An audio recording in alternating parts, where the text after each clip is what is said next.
Well, welcome to Denizens, and this time I have a special bunch of people doing something different today. We're going to create some characters in the new Zweihander Reforged, the new remastered edition. We've got an early preview copy. And I know that the Zweihander Reforged is heading into its Kickstarter. Monday next week, I think it launches.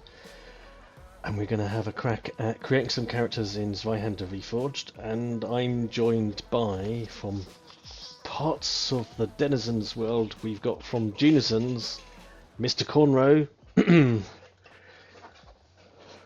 And we have from, gosh, too many games now, from Denizens, Arcton Cthulhu, and Blades in the Denizens. Am I missing any out?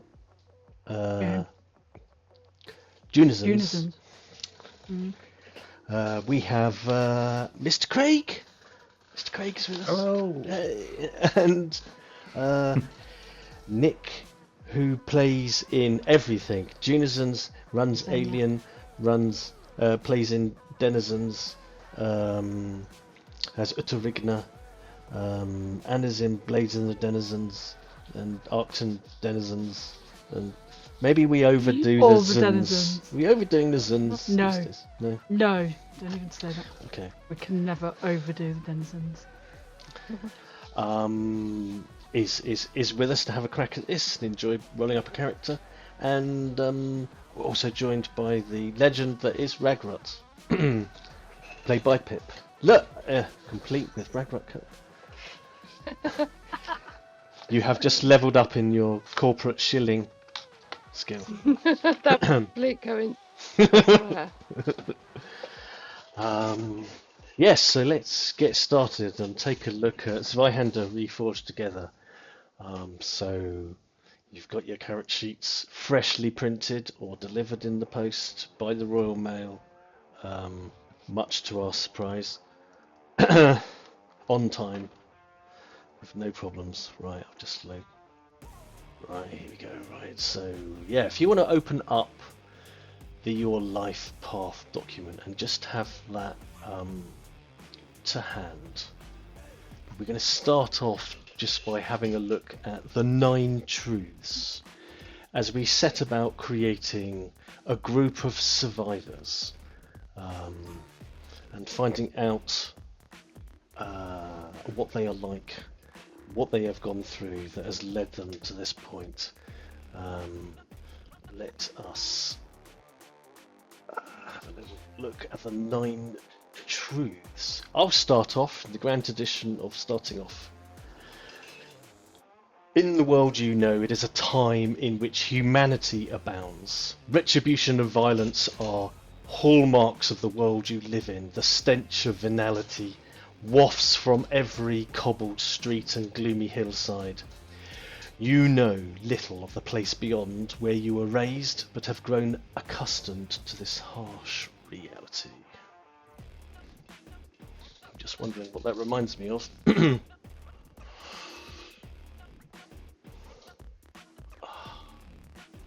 Various parts of the outer boroughs of London, I think. Peckham. Sir, what does venality mean, sir? Venal. Venal. Shall I look it up? As in pertaining to the veins, the blood that the deoxygenated blood that flows through your veins, as opposed to the oxygenated blood that flows through your arteries. Did you want an A&P lesson? Because I seem to have drifted into The quality of being open to bribery or overly motivated by money. In this context, yes, we are exactly that. Now, perhaps giving you has asked the teacher the question, and you've put your foot in it there. Would you like to read the second truth, please, Craig? Oh, that's much bigger than the first truth. Haha! Elves and other ancestries of the Dawn Age are mostly extinct. Collectively, these folks are called the Forgotten. This species comes from civilizations that fell long ago, and are more extraordinary than human. The Forgotten, who have only recently resurfaced, are looking for a place to belong. These outcasts should make great allies if you can earn their trust. Your survivor may even be one of the Forgotten ancestries too. And if you're anything like me, when you create a character and you've got a fantasy game and you've got the choice between human and other races, you go straight for other races. But No, I always pick a human and make him a git. well, I look forward to seeing that as we hit the random tables and see if the random forces of Roll20 dice rolling agree with you or not. Now, then, Mr. Cornrow, please, could you lend your dulcet tones to Truth 3? Cultural identity. Excuse me. Cultural identity binds communities together as feudal bastions against the unknown. However, these ties can also construct walls between groups or sow discord from within. Prejudice sometimes manifests between the haves and the have-nots. In your case, it is related to the envy of your betters, or their envy of you.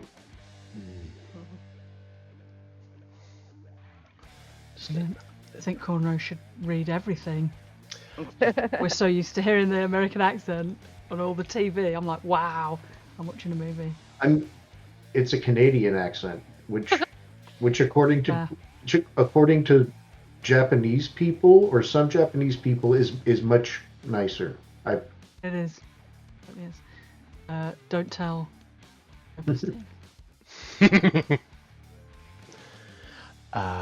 Nick, please would you have a crack at Truth 4 for us? Oh, this is a massive one. I know. But okay. They get worse. Okay, thanks for putting me right in the middle.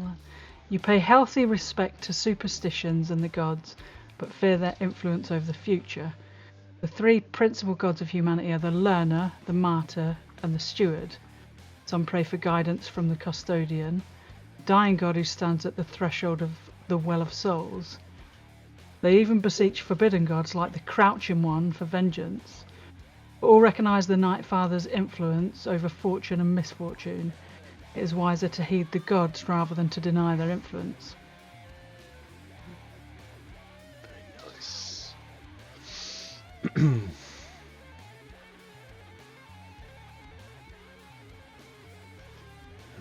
now,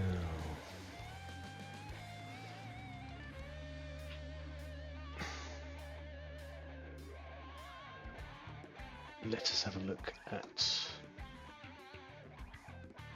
Truth 5. Pip, would you be so kind? Sure. You accept that the delicate equilibrium of black bile, yellow bile, blood, and phlegm form the cornerstones of medicine. To address disease, it is customary to partake in peculiar potions, engage in bizarre rituals, and give homage to rustic barber surgeons who are treated as well as the village parson.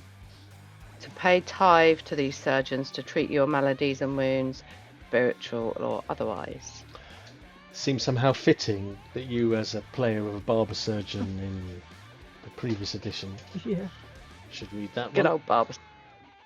Love them. Yeah. There we go. So it falls to me again. I shall pick up on Truth 6. As I hastily remember the Latin system of numbering. Try not to pick up the wrong truth. You can't handle the truth. You can't handle the Latin indexing on this truth. You know that people who practice the higher mysteries of magic have either negotiated part of their soul with a godhead or stolen their power. The interwoven threads of the ethereal veil keep unfettered magic from seeping into the living world. If you practice magic, your spells must be hidden from the naive, as they fear it, and from other sorcerers who seek to steal its secrets from you. I think the hidden message there is avoid playing a magic user. They're always more complicated. Maybe. But if you choose to roll up and choose a profession that embraces the arcane, then, well, we shall unlock those secrets. See what happens. Now then, who's next for Truth 7? Rotating. I'll do it. You'll do it, he said with all the enthusiasm of a volunteer. Yeah, that's me. Go on then. There it is. Whether young or old, human or elf, a peasant or a sellsword, you have spent years in your profession. Your life, shaped by your upbringing, has been relatively conventional. Staying close to your birthplace, you've established strong connections within the community, where your skills and trade thrive. But something terrible happened in your recent past. And that brings us to Truth 8. Who is the speaker of Truth 8? I ready the words for you. If we're keeping the order that we did before, Let us do that. falling back Yes. to me. Then So you can, instead of like a rich mysticality of accent, you can have somebody that sounds like a corporate training video reading you. Yeah. Yes, please. please bring your best corporate training video talents to Truth 8. I can't. You've never heard my corporate training videos. Oh. You faced your doom and died, but somehow reawoke 3 days later, and a new path has been laid before you. This extraordinary experience pulled you away from the life and community you knew and set you down a newer, darker path. You have found other survivors who also face a near-death experience. Drawn together as a bulwark against the cruelty of the world, your stories will be filled with discovery, pain, and catharsis. Yeah. So there. And finally, Truth 9 is upon us. So, do you want to have a go at that one, Pip? Let me bring it up for you.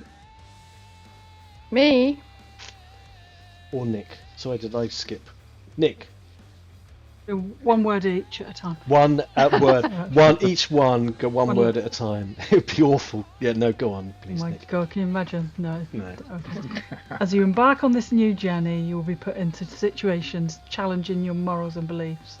Will you rage against the dying of the light as a glimmer of hope? Will you struggle in the morass of compromise? Or will you simply embrace these dark times for your own opportunistic ends, profiting and building a legacy from the suffering of those less clever or fortunate? The answer is not simple, but defines what it means to be a survivor. Those words ringing in our ears. Let us turn now to the ritual of rolling D100 a lot of times and looking things up on tables Wait. and seeing where chaos brings us. We're going to go down the random route. I'm excited. Yeah, me too. Me too. So our first task then is step 1. We're going to be rolling up characters into the basic tier. So you can make a note of that on the second part of your survivor sheet. But the most critical thing to begin with is that we generate our primary attributes. So this is a roll of 2d10 plus 30. I've got a button set up for you. So you can just press that. And we're going to do it in order. So I'm going to go around. Actually, we'll all roll up. First of all do our agility rolls. So you can roll 2d10 plus 30. You can just press the button and we're all going to fill in for our agility and see about our speed, dexterity, and physical readiness. 38. Oh, our characters. I thought you meant just in clicking the button. Yeah, the quicker you click the button, the higher the score you get.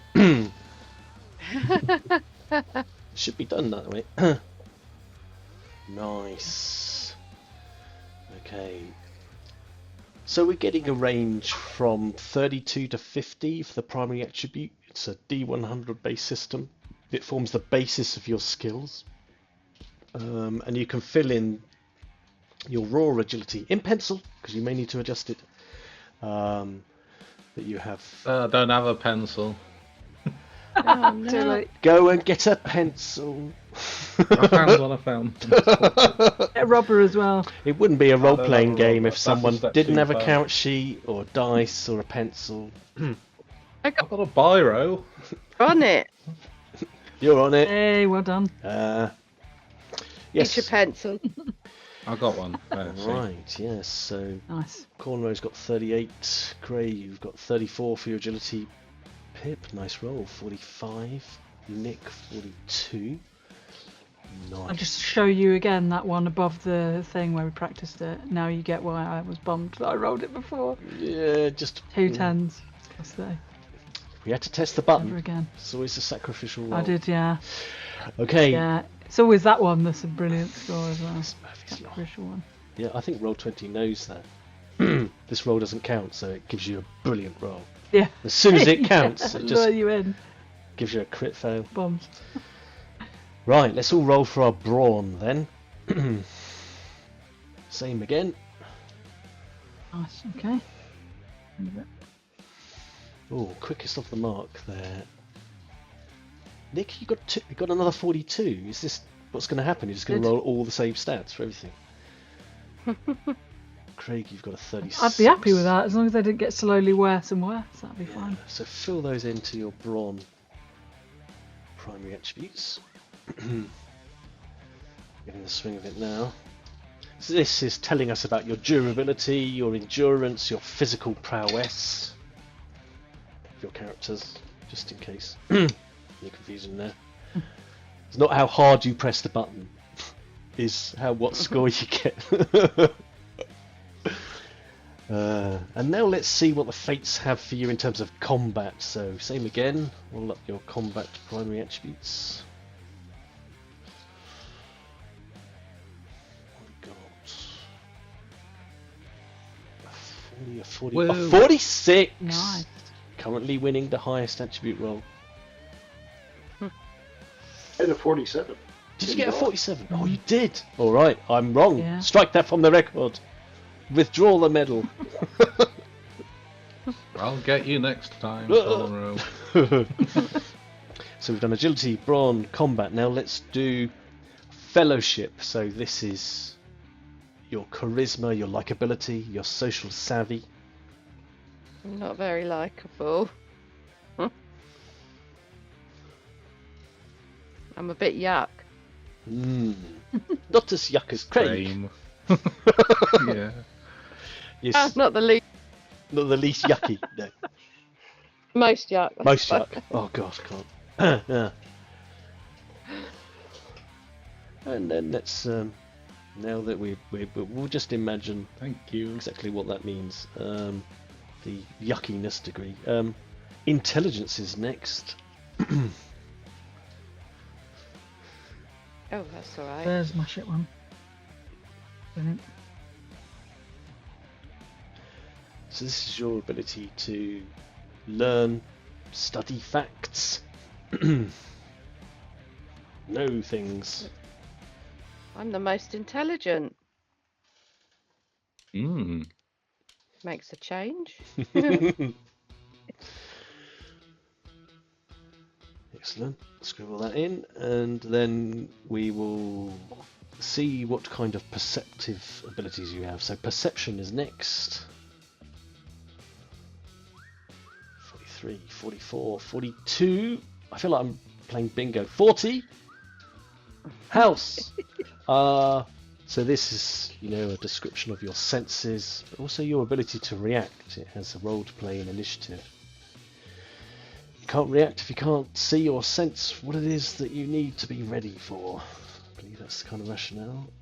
Note down your perception, and then we will take rolls for willpower, your resolve, your mental tenacity, your aptitude for the magical arts.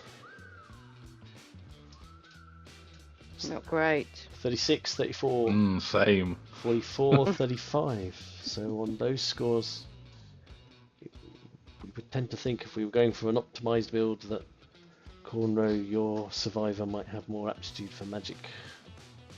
But I don't believe in optimization, that's why we're doing random. Excellent, so you're starting to shape out your characters and how they are. Let us next establish your ancestry. Now you have a choice here. Uh-oh. Choose human or roll a d100 and have one of the forgotten ancestries. I'm totally rolling the random. Yeah, me too. I didn't Yeah, come all I this am way as to well. choose stuff. Just gonna roll it. 76. Tattletale. Okay, I don't know what that is. Tattletale. I'm 100. 100, that ought to be Wow. a special thing. Woodwose. It's a woodwose. A woodwose. Cool. Yeah. Well, 8. Dampfear. Shit. Is it? Yeah. Craig. What with I like the way you said coming that. back from the dead and being a new system for me, I'm perfectly content to try out human. I wondered what was going on there. See everyone excitedly rolling on the random table and going for Random a forgotten. rolling. Yeah. You're going to go for a human. Hey, you're, it's one of our truths is that the humans are pretty darn common. So, like, all right, at least I'll fit in. Absolutely. Whereas the rest of your Won't fit. comrades You're surrounded amongst by the all of us, forgotten- look. Yeah. Yeah. So what have we got there? Let's just sort of like summarize. So we have what did you roll up, Craig? Dampfear. Dampfear, yeah. Dampfear, Like a Dampire. wet vampire, is it? oh, interesting. Yes, so a Dampire. I'll just scroll away a bit. A wet vampire. That's what I thought. A Dampire. A latent but lasting vampiric legacy courses through your veins like a silent, potent river. You are Dampir. That's the official pronunciation there. A person whose family has been marked with a stain of vampirism. You bear the unmistakable marks of heritage, the pearlescent eyes, the opulent garb that flows around you, perhaps the hint of fangs betraying your true ancestry, or the skin that echoes the pallor of the full moon. So you're a Dampir. I'm gonna get me some sunglasses. Yeah, we need. Sunblock. Yeah, that too. And Nick, what ancestry did you roll? I rolled a tattletale. A Tattertail. I'd like to say I knew what it is. I have no clue what it is. A Tattertail is contrasting with the widespread belief of your kind being unkempt. You and your kin are meticulously well groomed and carry a noble bearing. Tattertail society operates within a complex feudal framework upheld by a system of dynastic marriages and internal power struggles. A mark of your aristocratic status is the ceremonial removal of one's tail upon reaching adulthood, known as the shearing. Those who retain their tails are viewed as crude and defying norms. I'm definitely keeping it.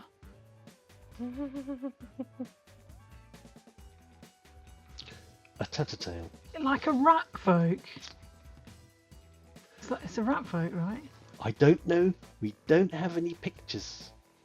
We're in Well, such an I'm early just reading version. further on. Despite the stories, your dwellings are not in the nests of sewers. It does Rather sound high like fountain you are towers, rat blah, blah, folk. blah. Yes, I didn't quite get us that far into the paragraph. Okay. Okay, yes. We shall uncover Does whether it or ring a not bell? you've retained your tail or not. And Pip, you rolled Wood woes. a wood rose. Okay, bit more familiar territory for me. When the elven sanctuaries came crashing down over the living world, their servants fled into the wilderness. The ancestral wood rose established a new home betwixt the underroot. Having spent so much time within the trees, their growth stunted, their skin turned bark-like. Throughout the ages, your kin have moved like shadows amongst the trees, existence as quiet as the rustling of leaves. Your people have only recently emerged from the hidden reaches of the primeval groves. Tales of the woodrose origins are many, with skin as tough as the heart of an oak and a will of sharpened stone. The emergence of your people compels you to take destiny into your hands. Time to step out of the roots and into the light to spread your mighty branches. Sound like a mini ent. That's what I was thinking. I'm a mini ant. Mini ant. Down. And we have a human amongst us, the most common. So this group, typical denizens, not quite fitting the demographic.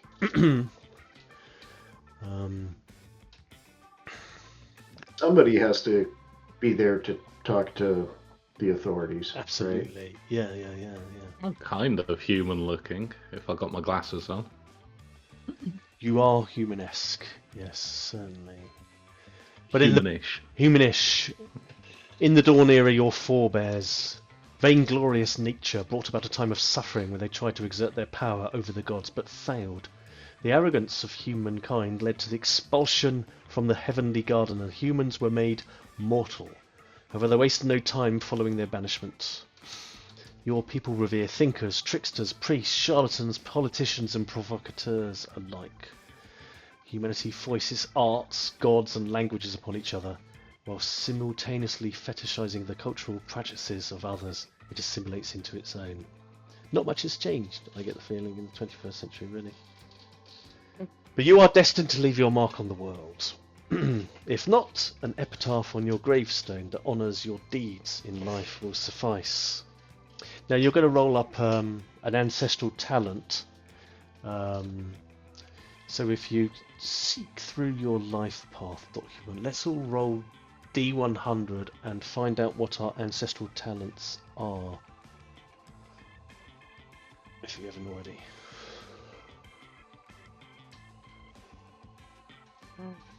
Nice.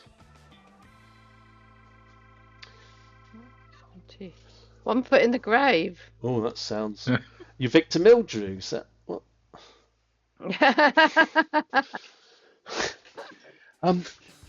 What have you got, Cornrow, for your human ancestral talent? I get dim sight. I can see in the dark above ground, provided I am not near a light source. Okay, right. You can't just roll it out willy-nilly, this dark vision of yours. You have to be in the dark above ground.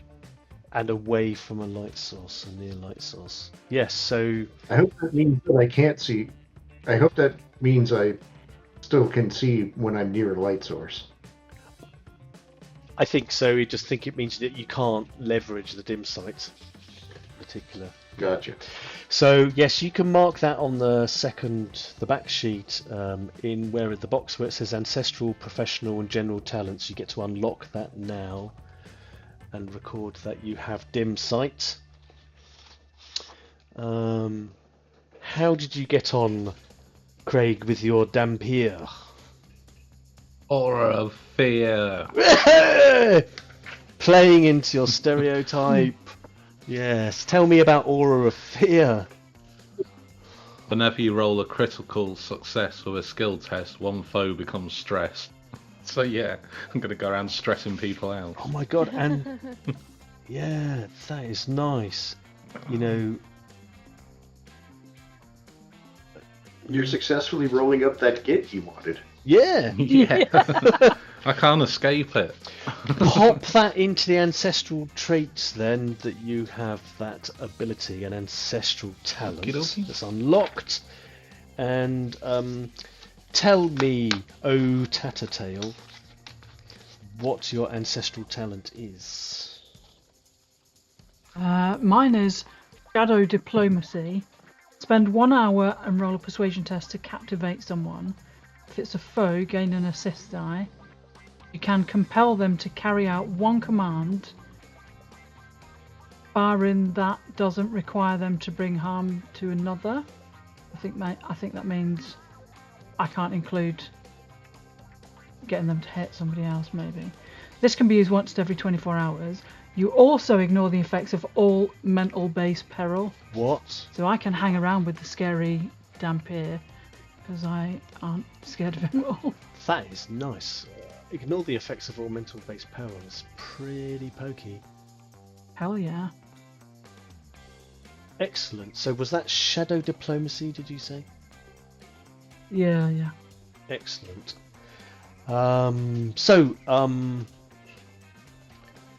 What did you get, Pip, for your fellow?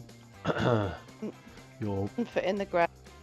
1 foot in the ground. Oh, yes, of course. How could I forget? But I did. Basically, once a session, I can use a fortune coin to ignore peril. That's nice. So you can just spend a fortune token, a fortune coin, and ignore the effects of peril once a session. Yeah. Marvellous. Make a note of your ancestral talent. That is unlocked. Fabulous. So stats rolled, ancestral talents done.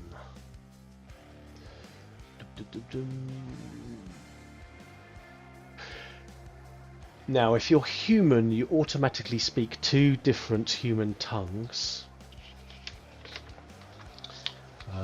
So you can make a note of that. Just put a couple of checks in the language section. We'll flesh that out later. If you're forgotten, you know your ancestral tongue and 1 human tongue. Wouldn't it be fun if they were all different and nobody could talk to each other? But no, that's not going to happen. Yeah. You will have a common human tongue.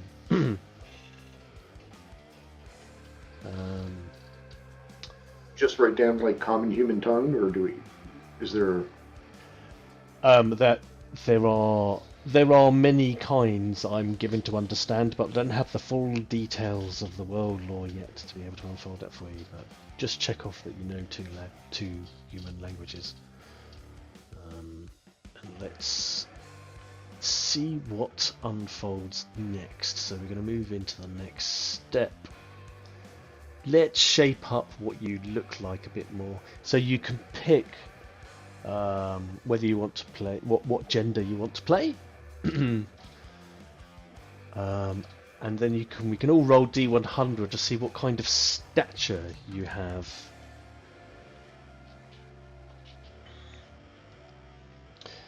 Also, you can record your ancestry on the front part of the sheet, so that we're starting to fill out that statement about yourselves.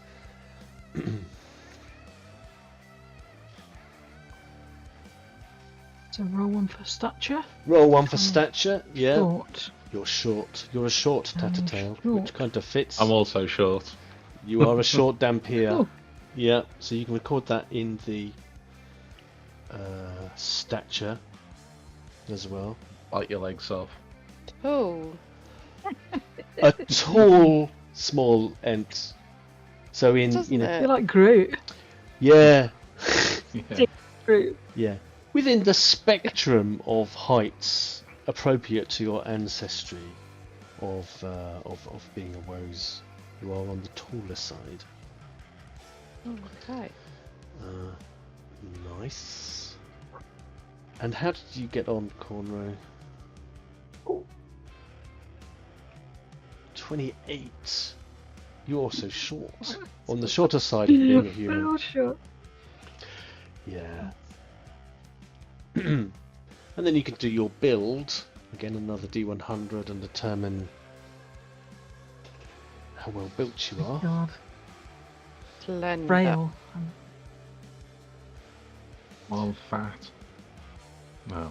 Are you I'm also desperate for a frail. fat?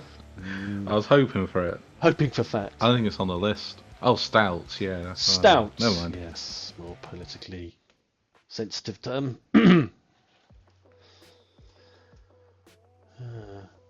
So what did we get for builds? I'm frail. No, I'm slender. Slender. Slender, sorry. Yeah. I'm frail. You're frail. I'm frail. Short and frail. Yeah, I'm like Splinter in the Ninja Turtles.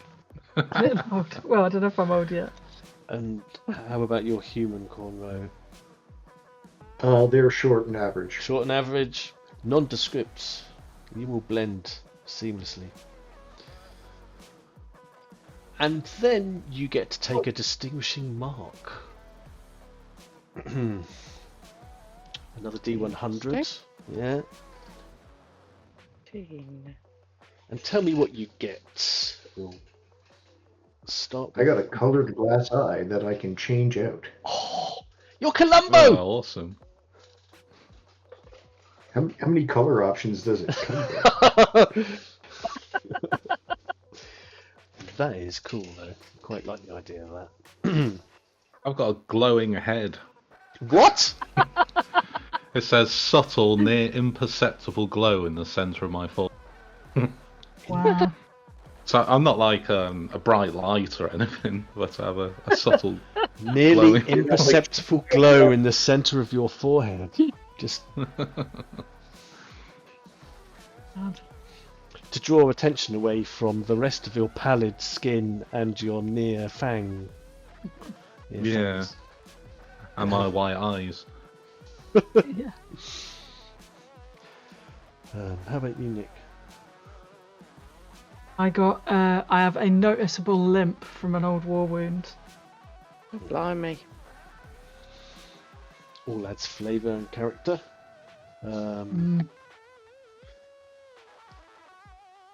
Is that everyone's? Did I miss anyone? I've got a dark purple birthmark. That manifests on your bark-like skin. Mm. Yes.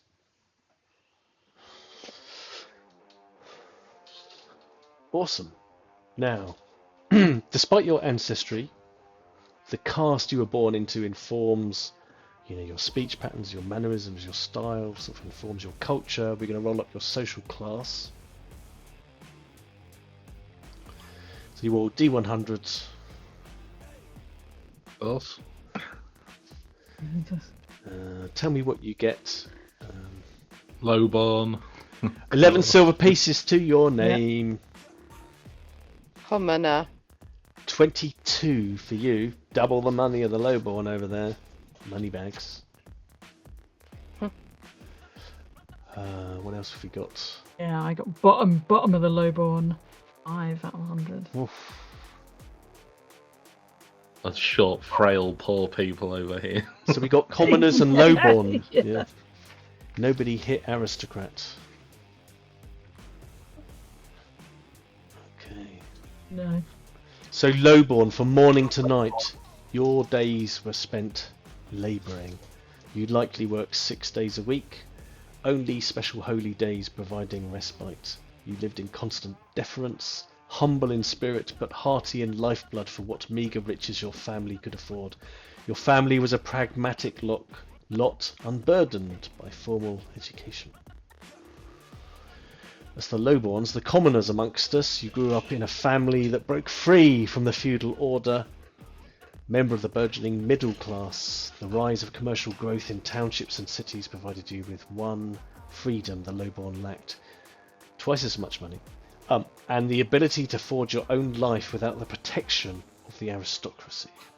Boo the aristos. Awesome. So your social class, effectively being one of the foreign I just seen something here. This is what happens when you jump ahead and get excited. If you're one of the forgotten ancestries, assume that you are a commoner in human society and have a different social class when amongst your own ancestry.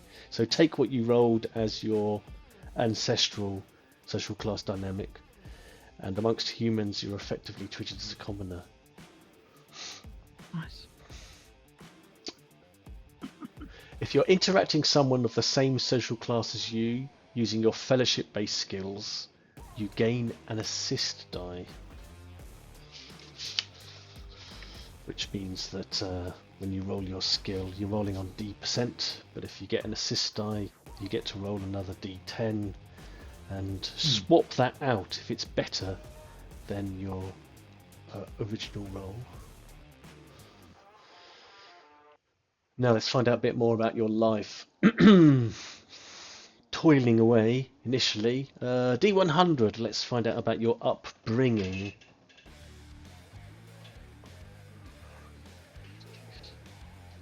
Forsaken. Opportunistic. Opportunistic. Forsaken. Why just getting the same as Nick all the time? Bloody hell. We're like best buds, best pals. Yeah, seems like it. We're brothers, except I'm a rat. A You know, Are we the tattletale same and a person? dampier. Well, maybe you have a bond, and we do get to do a bit of a bond relationship at the Yeah. end, so you never know. It might work out well for you. So it will give you a primary attribute adjustment, so you get a one-time bonus to the your already rolled attribute. Forsaken, you get a plus Okay, so 5 we can just agility add that bonus. on to the... Yeah, add it on. Yeah. Add it on now. Nice, okay. Yeah. Oh, okay. What did you get, Cornrow? Opportunistic as well. Perception plus 5, so you're the same upbringing as your woes colleague.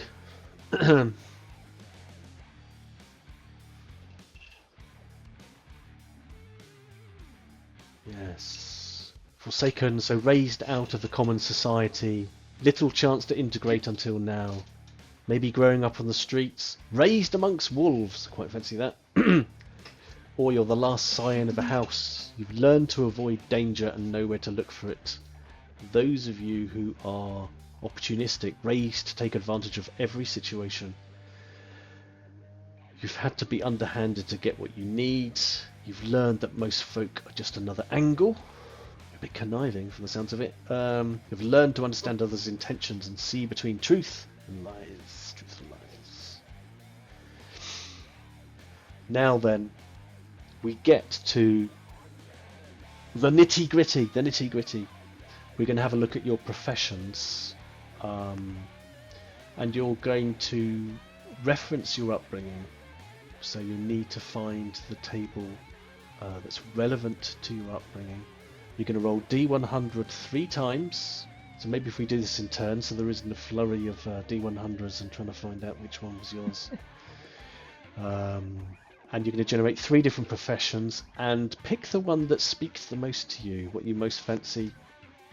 So Cornrow, you are, remind me of your upbringing. Opportunistic?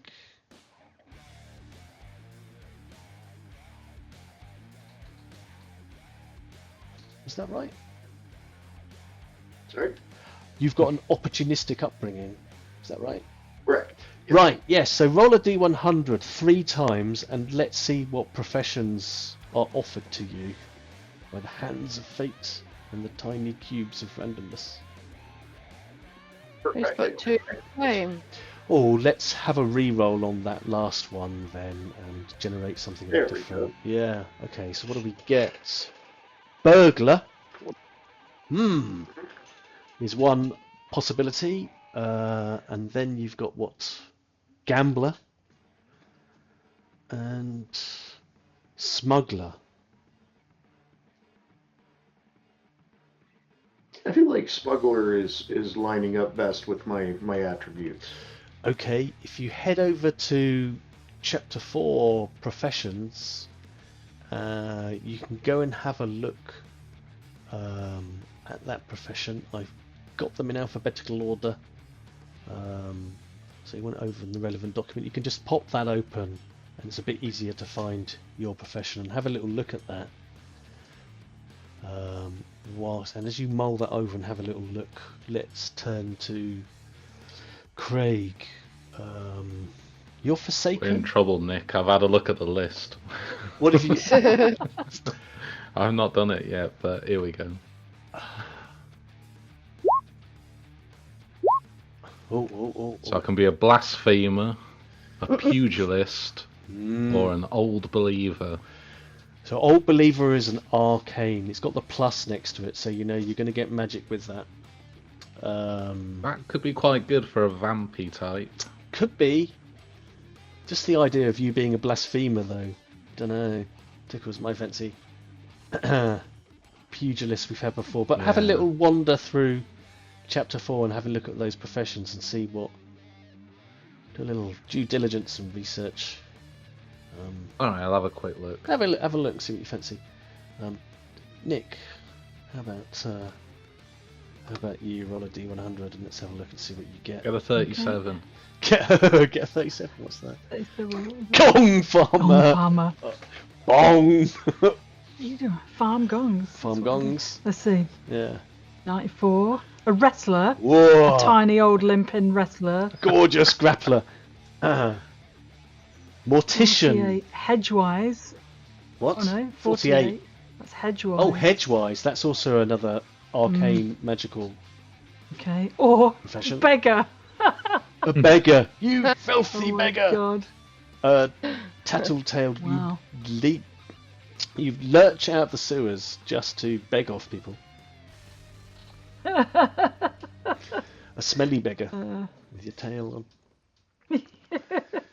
Oh dear. Have a little look through the professions list and see what speaks to you, what you really Okay. fancy. Okay. Well, Pip. Right. So I've got smuggler, All right. bone picker, Got a one to pick with you. or Ah. salver. What was that last one? Quacksalver. Yeah. I think a quacksalver is a bit like a flim-flam artist, you know, someone who baffles people, Yeah. hornswoggles them, and like a snake oil salesman. But have a little look through the professions and see what you fancy. Take a few moments to do that. Well, At this point, probably we should head to a commercial break and come back all fresh and shiny. Sure.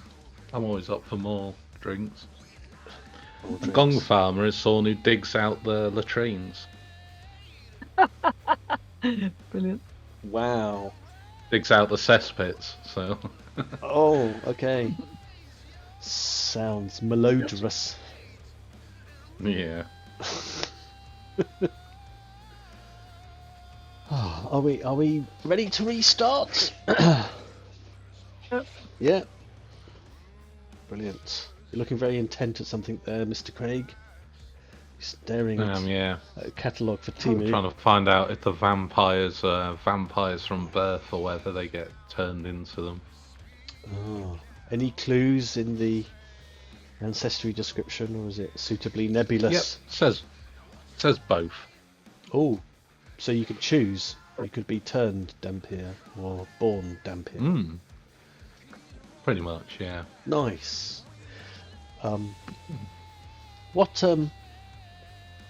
What profession have you chosen for your Dampier?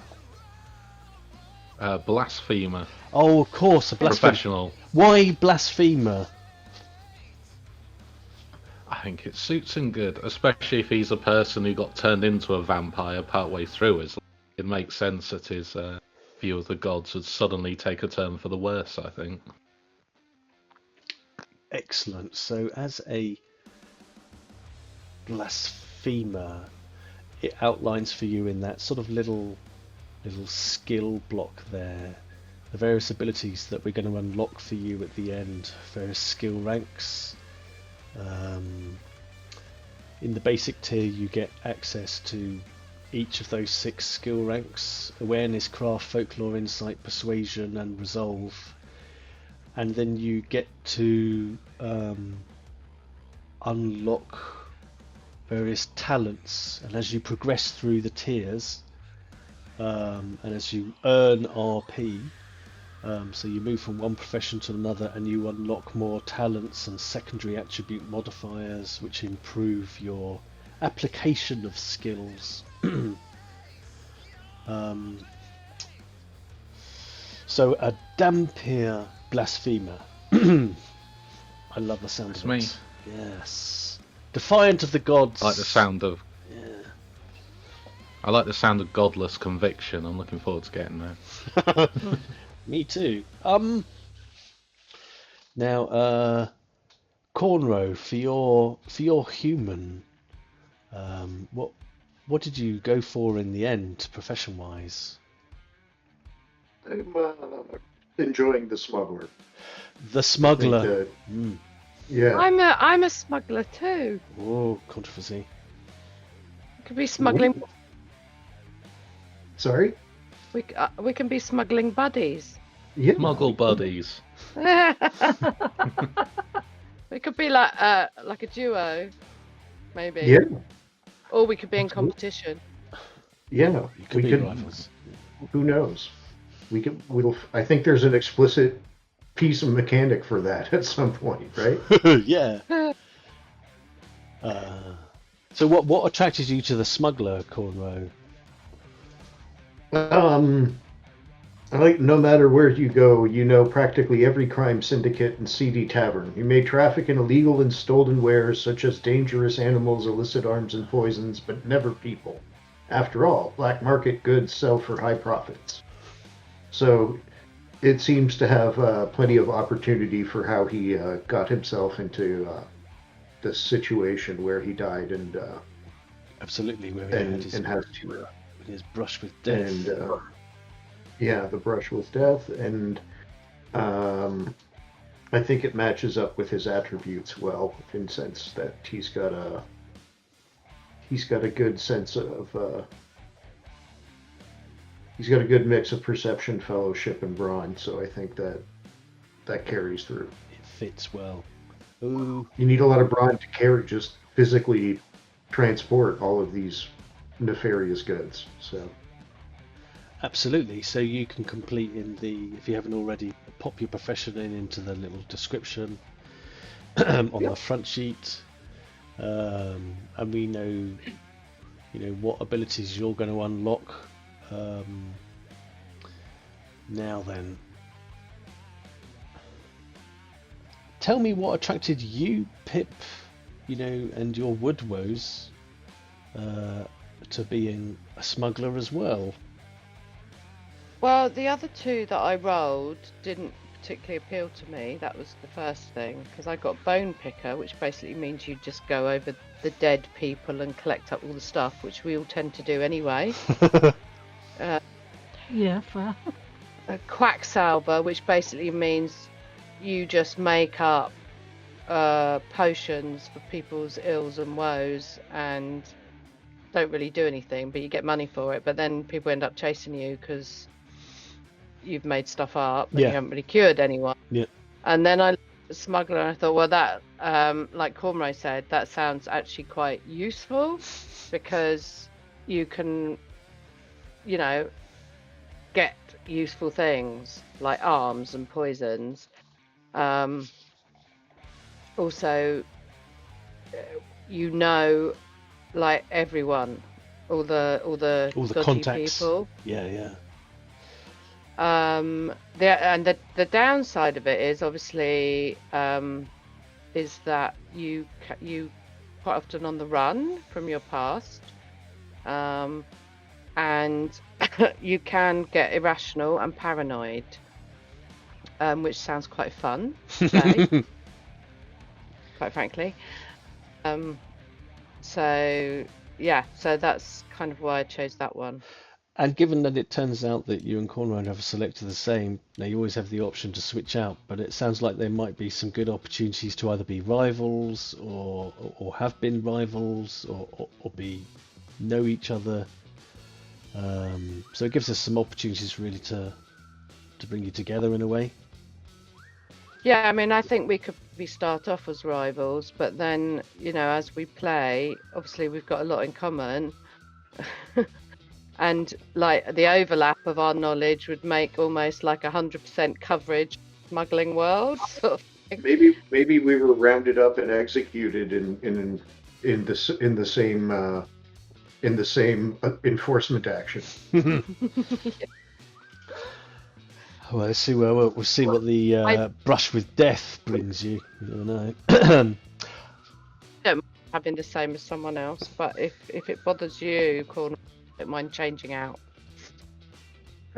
Okay. Okay, cool.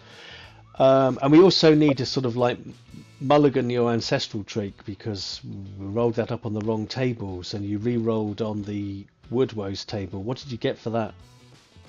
So for that, I got Bloody Glee, which means when basically killing someone, I can take one of your misfortune coins and put it into our fortune pool. You steal from my misfortune pool. Basically, yes. That's going to be nice, no mechanic. Look forward to that.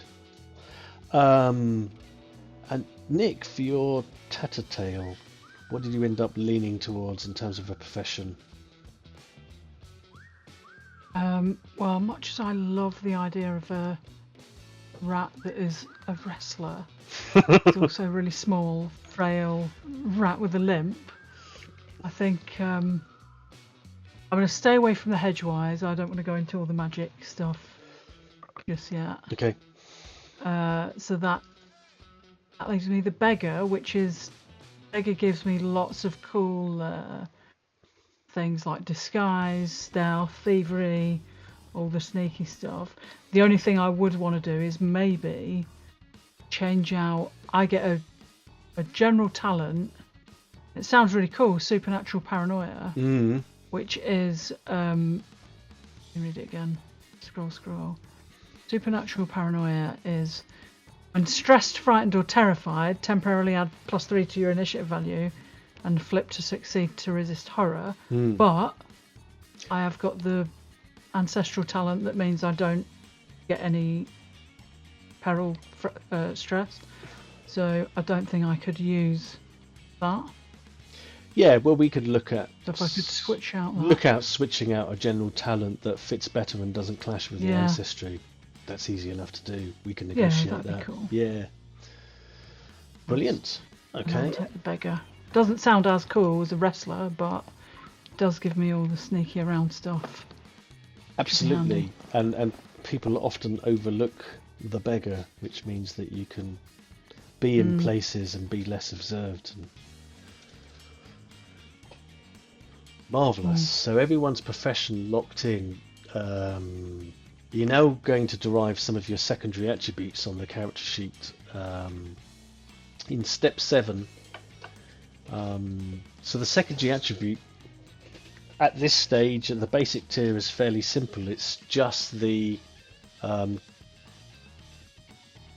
tens digit, the first digit of the related primary attribute. So the derived secondary attribute for agility, if your score was 38, would be 3.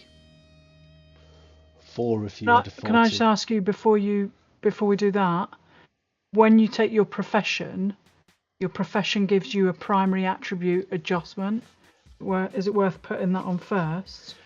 I think we do that. We do that at the end. I think we don't need to adjust for the next. I don't think it actually gives you the primary attribute adjustment at the basic tier, so you don't have to worry about that. But it gives you an upbringing based adjustment. Yeah. I've got an upbringing adjustment, but beggar gives me another 5% in agility. Primary attribute adjustment. Yeah, but I don't think you unlock that right at the beginning. Is it an unlock right at the beginning? Right. Okay. So if I look at the introduction to professions, it seems to be in the completing basic tier. Yeah. So As you have to unlock. Okay. That's something you have to unlock when you complete the whole tier. It's not what you start off when you enter the tier. So we don't have to worry about it. Okay. Cool. Makes sense. All right. Yeah. Yeah. Right, yes, so where were we? Derived secondary attributes. So yeah, so you can work out what your secondary attribute derived secondary attributes are, because it's just the tens unit from your related primary attribute. So you can figure out your AB, your BB, your CB, and so forth. Agility bonus, brawn bonus. Essentially, there's no secondary attribute modifier at this point in the No, characters. no. Yeah, it will change over time. Sorry, I don't understand. So let's do the secondary attribute for agility. Say, what's your agility in your primary attribute? 45. 45. So you just take the tens unit, so it's a 4. So that means your AB. So if you look to the right over there in your derived secondary attributes, you just put 4 in there on your front sheet.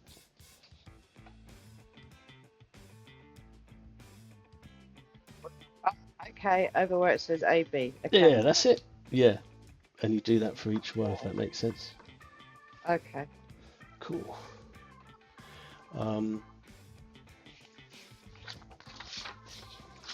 And these derived attributes, kind of like have passive effects for things like your movement rate and initiative.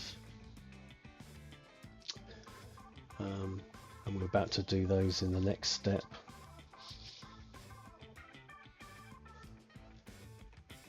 So let me know when you've got all those secondary attributes locked in.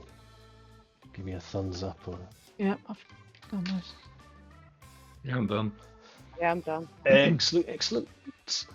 Yeah, so initiative modifier, which you'll find on the back page, the second page, is 3 plus your perception bonus.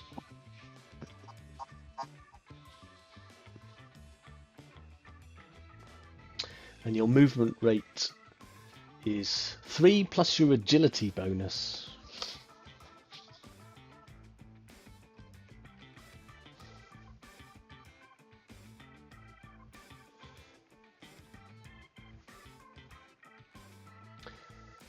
So when you roll the initiative in Zweihander, you typically roll a d10, and then you get to add your initiative modifier, and that determines where you are in the initiative order.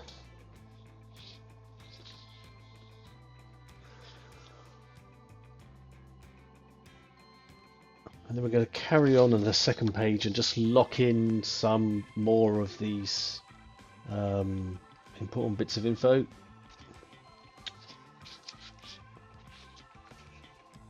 Oh no, actually, apologies, on the front page, we're going to do the damage condition track.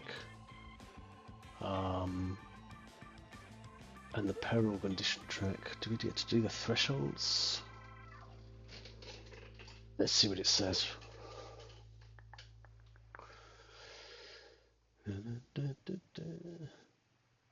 Yeah, calculate the base damage threshold. So basically how much damage you can take before you starting to become hurt by it.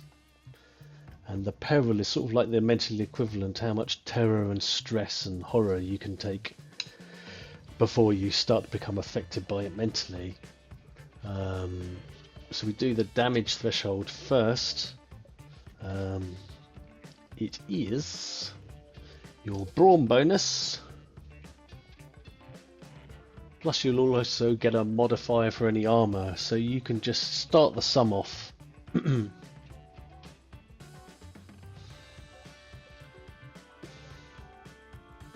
about my skin? It's Your- made of bark.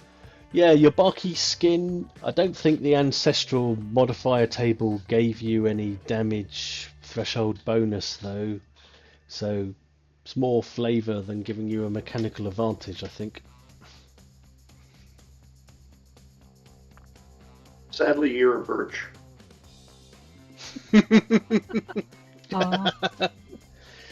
Yeah, so you work out your base, which will just be your brawn bonus. It will go up when you get some armour, if you get some armour. I would just work out the base right now.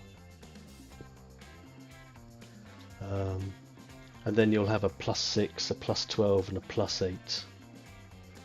as you get more and more damage, so you get pushed further down the damage threshold and move from being alive, where you are right now, to potentially dying and suffering an injury, various levels of wounds. And your peril condition track, the peril threshold is your willpower base, your WB, willpower bonus I should say, +3. That gives you the base for your peril threshold.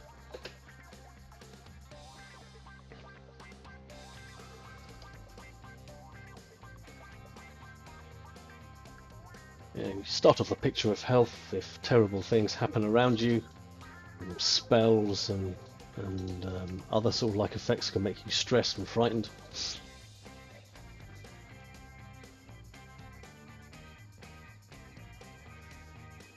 And then let's figure out how old you are.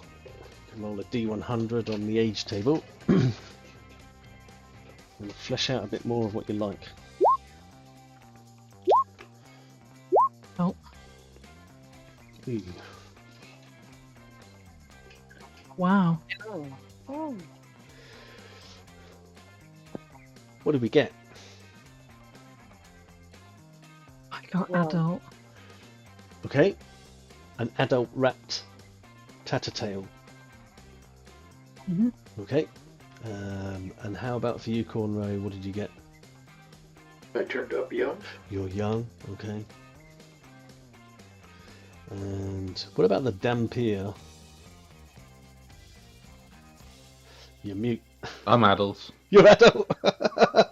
Okay, adult by Dampier standards. If you've been turned, I presume you're human to start with. Or do we have to make up a funky hybrid?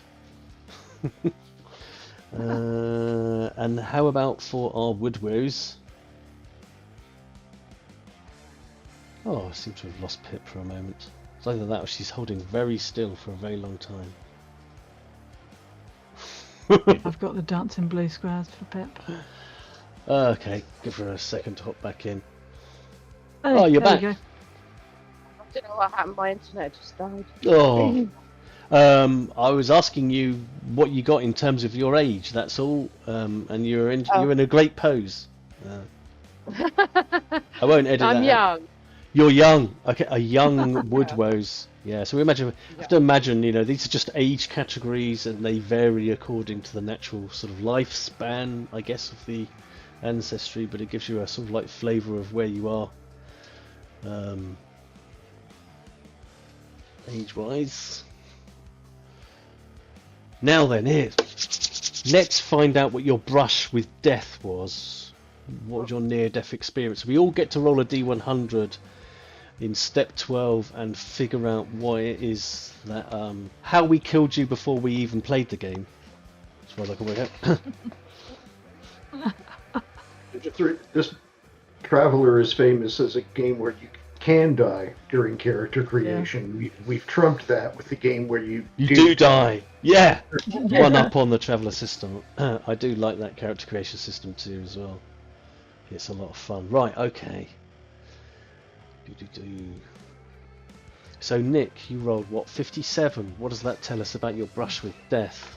Tells me that my life changed the day that I should have paid more attention when my father taught me how to properly fell a tree. Shit!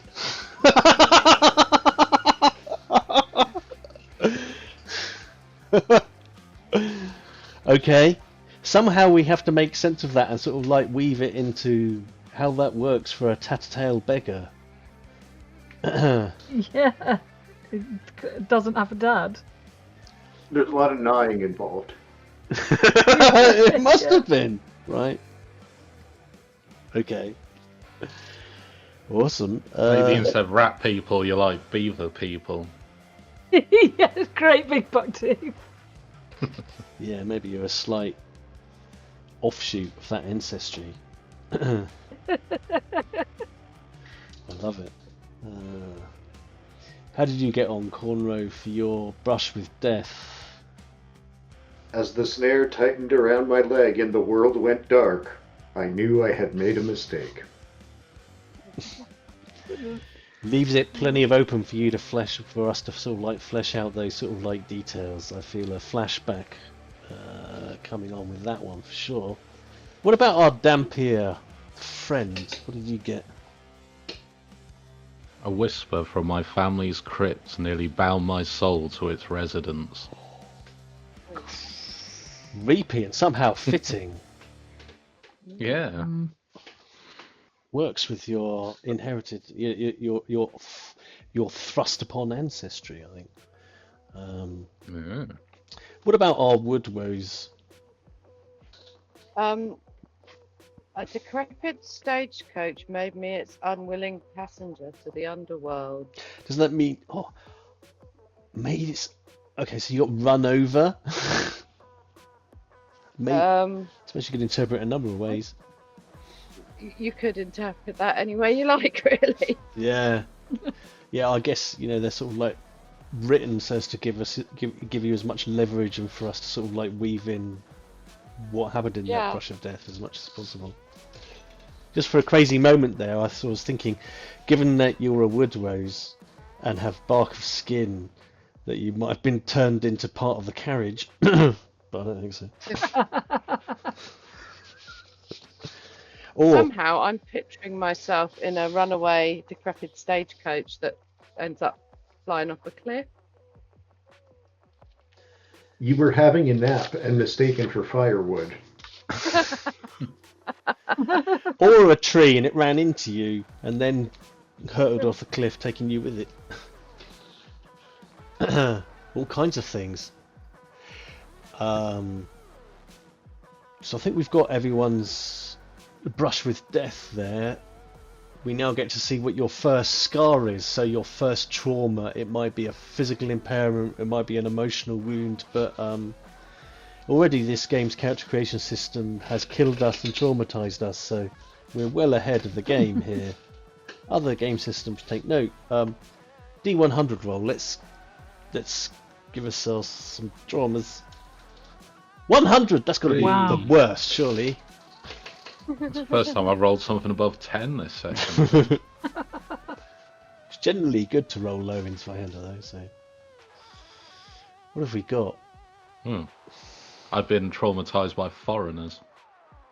I've got a xenophobic tension. Ooh. Okay. So when interacting with people you've never met, you cannot take advantage of assistance dice. Okay. Yeah. So you need to be recording your scar in the second page. And it has a little, may well have a mechanical benefit or detriment.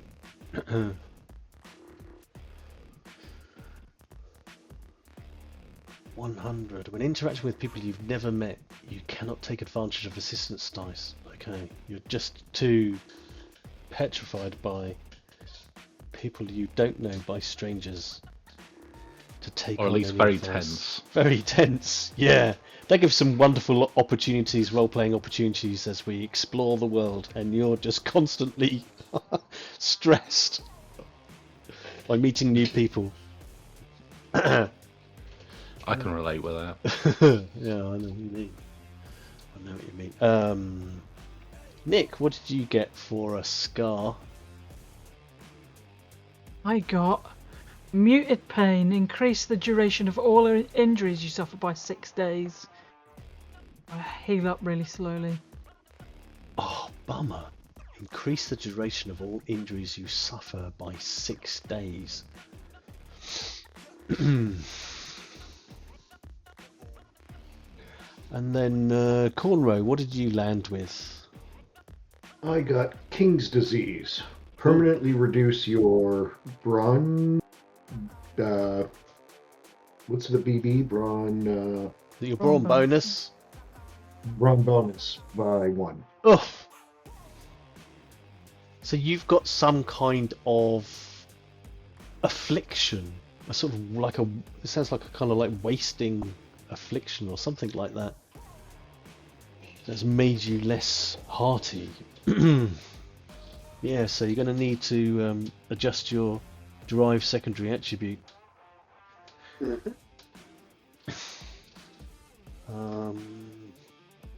Right, have we scarred ourselves up? Now then. My one. Did you not do yours? God, tell me. No. What is it? I've got a lethargic mind, which means that I suffer -1 to my initiative bonus. Oh, Oh, I'm a bit slow. only a little. Yeah, make a note of that to your initiative modifier. You are a I've tree. done that. You are a tree person, and you nearly got run over by a carriage or dragged along with it, or integrated into its structure. I don't know. We'll figure all that out. don't be hasty. No.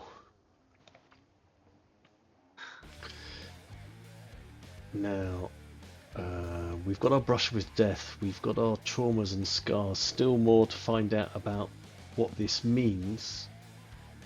I want you to think about your brush with death and scar together.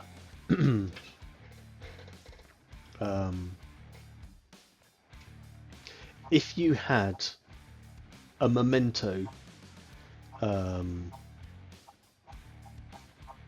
sort of tangible fragment of your brush with death, laden with symbolic weight. You know, it could be a toy, it could be a cameo, cherished sort of photograph or something like that, a constant companion that reminds you of your resilience and how you overcame this brush of death. What would it look like? What would it be?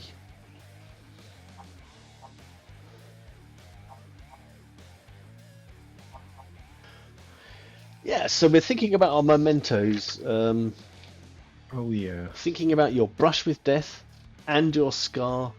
What would an object laden with symbolism, a sort of fragment of your brush of death, look like that kind of makes sense when you hold those two together?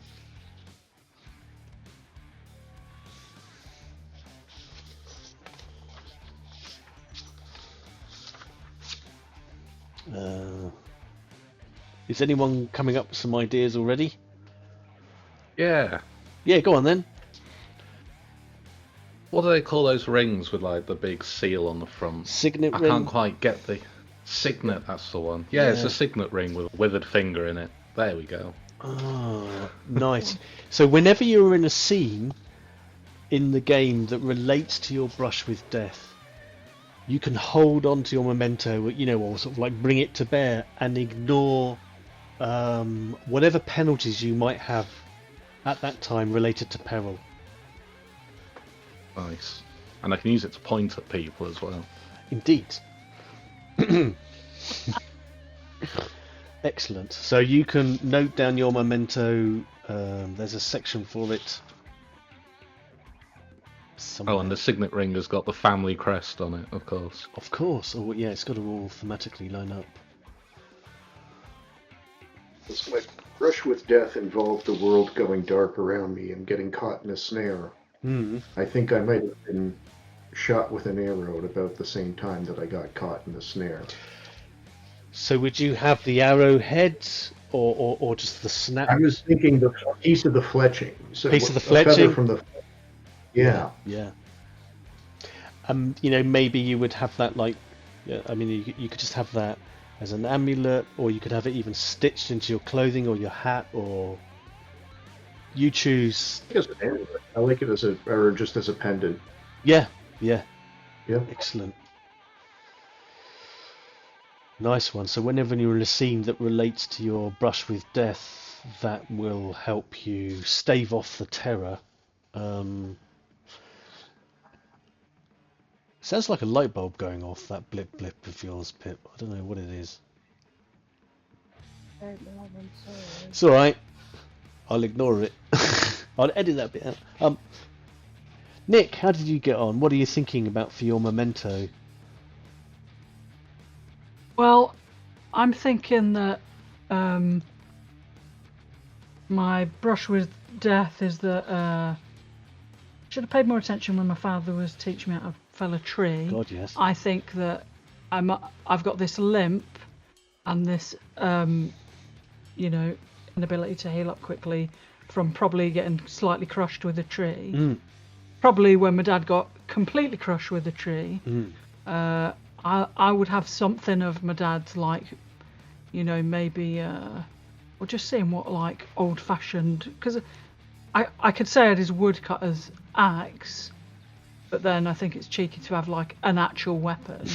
But I was just seeing if what other equipment, like, someone would have when they were trying to cut down a tree, like Throw out an alternative that your father might have been driving a wagon that ran over the woodwose.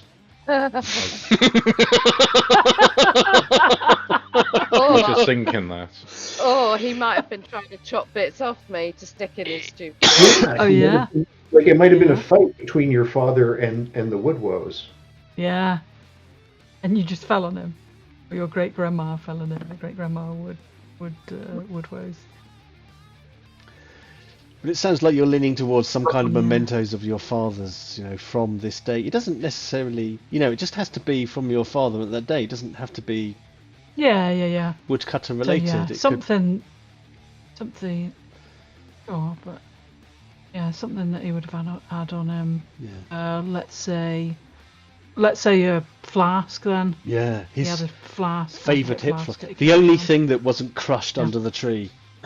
Yeah, because he had it in his hand. Yeah. He was holding it It was out. just like stuck out. He was an inveterate boozer, and the thing he saved was his flask Yeah. of booze. Saved us that. It didn't save me. Yeah, because no. I got my leg crushed under a tree. When you fall over with a full pint and somehow you're horizontal but holding the Pint. pint up and it's not Pint. lost a drop. Yeah. Yeah.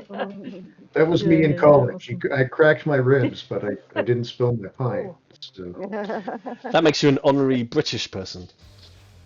Yeah. Awesome. Yeah. All right, so got some mementos coming along, and what were you thinking about, Pip, for your wood woes? Well, my scar is that I've got a lethargic mind, Hmm. and the reason for that is I get a little bit distracted. I've got this small hand mirror that I check myself in to make sure I don't have any parts missing due to being chopped up to be put in a wagon. And that was there. Maybe that that was there, or that fell off the carriage, or because it was there wing at that mirror. day. It's this wing mirror. Wing mirror.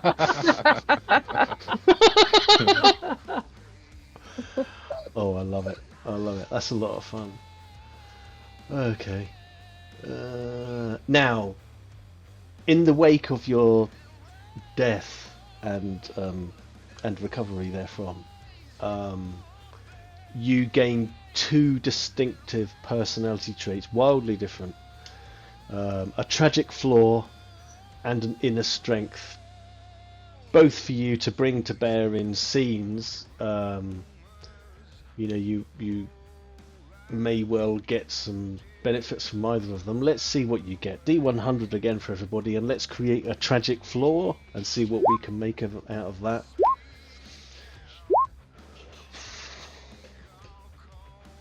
Ooh, what did you get? Says Craig. What did you get? Irresponsibility. Perfect. Random tables are the answer to character creation. Excellent. How about Cornrow? What did you get for your tragic? Sorry, I'm afraid to tell you this. Cowardice. I see what you did there. Okay, cowardice is your tragic flaw. And what about Nick? What did you get? I got bitterness. A bitter rat. Bitterness. Okay, I would be feeling pretty bitter if one of the few times I came up to the surface didn't pay enough attention and my dad and myself got crushed to death. Plenty to be bitter about. But my dad saved his hip flask. But he saved his hip flask, but pushed me under the tree. I don't know. You fool! How about your wood woes, Pip? I got greed. Greed. Nice. Yeah, makes sense for smuggling, really, doesn't it? Yeah, no, it kind of works. Okay. So you can call upon your tragic flaw in a scene where it fits with what's going on in the story. When you do, and when you lean into your tragic flaw during the story, then you get additional reward points at the end of the session. That's cool. It's nice. I like that little mechanic. I like that. Yeah. Now, inner strength. Let's have a D100 roll for that and see what it is that keeps you going, helps you survive. Oh, Craig, I don't believe this works for you. Wow. This is a challenge. Humility? Yeah. I don't know. Just a natural thing. For the characters you play? It'll be a challenge. I can do it. Okay. Says with humility. It does. Yeah. Failed already. Yeah. Okay. What did you get, Cornrow? Integrity. Oh, well, you reek of integrity, sir. I can believe that. It's going to come very naturally. But do I reek of cowardice? I don't know. You're always too far away for me to be able to get the whiff of that. Yeah, you've never seen me in significant danger. We'd have to put me near Nick's dad cutting a tree down.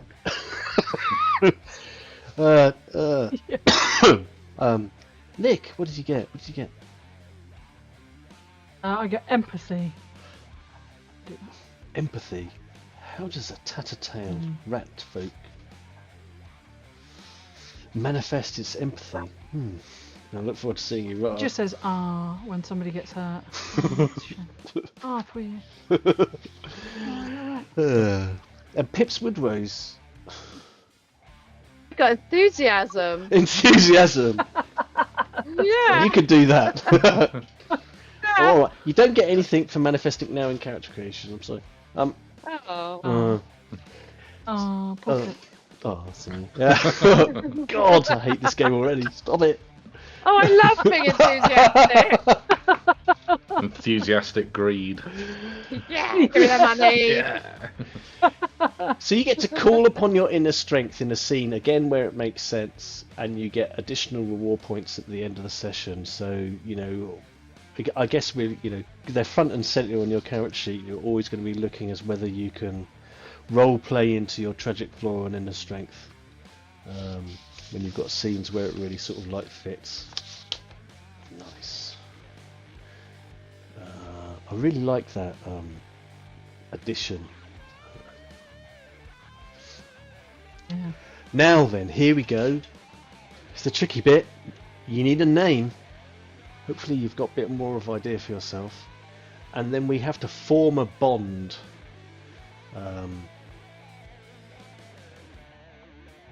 You've got to pick another survivor. One of you must roll a D100 on the table to determine a unique bond you and the other survivor share. So we need, this is the hardest part of role-playing games, coming up with a name and then we'll figure out a bond. But hopefully you've got a bit more of a picture because you can virtually read out a statement about yourself that describes you. And this is a judgment-free table. We will not snicker at names. We don't do that. Unless they're really funny.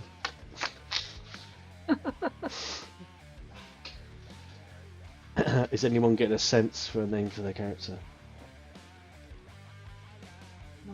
I'm frantically googling ideas for names. I've already done that. So I got Damascus Walmsley. Oh!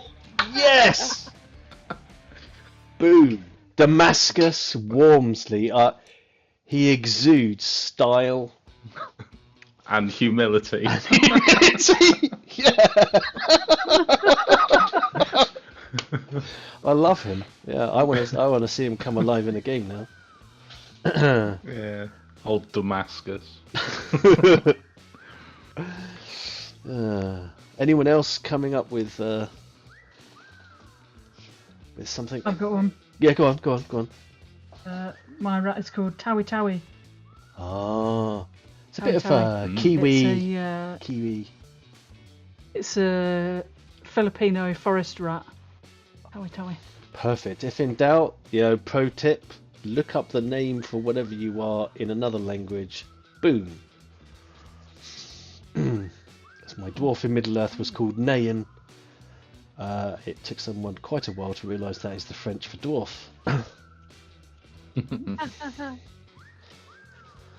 How about no pressure here, but how about Cornrow and Pip? Are you having any name thoughts? Still thinking.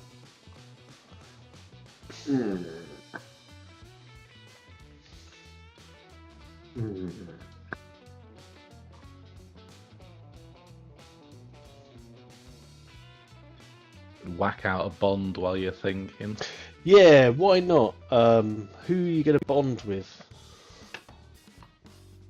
Oh, I was thinking maybe Nick's character, since we keep rolling the same Hanging out. shape, Yeah. size, and Makes sense that we upbringing. Hang out together, yeah. Do you want to roll the D100, or do we all have one together, or is it like each person gets one with anyone? Let's see. One of you must roll a D100. In cases of an uneven number of players, survivors can all share the same bond talent. Read it aloud.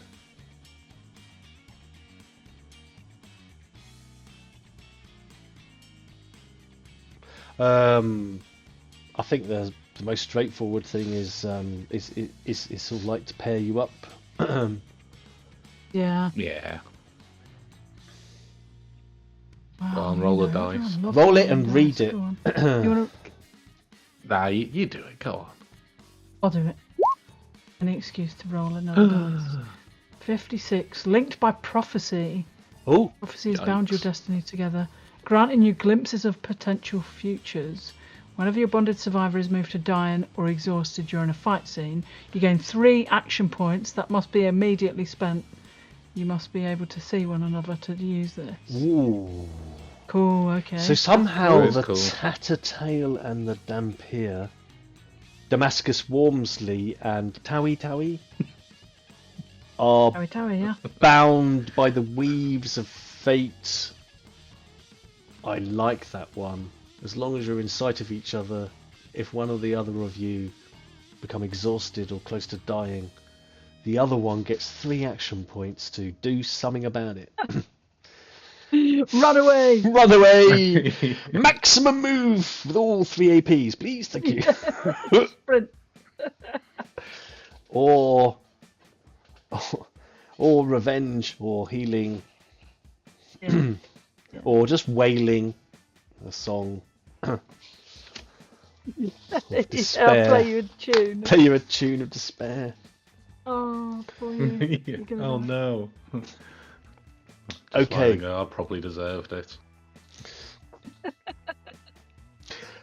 So, how do we feel about the as yet unnamed Woodwoes and as the yet unnamed human having a bond? That's a phenomenally boring name, which would be Terry Clarkson. Is he Very Jeremy similar. Clarkson's younger brother? No, this is spelled with a K.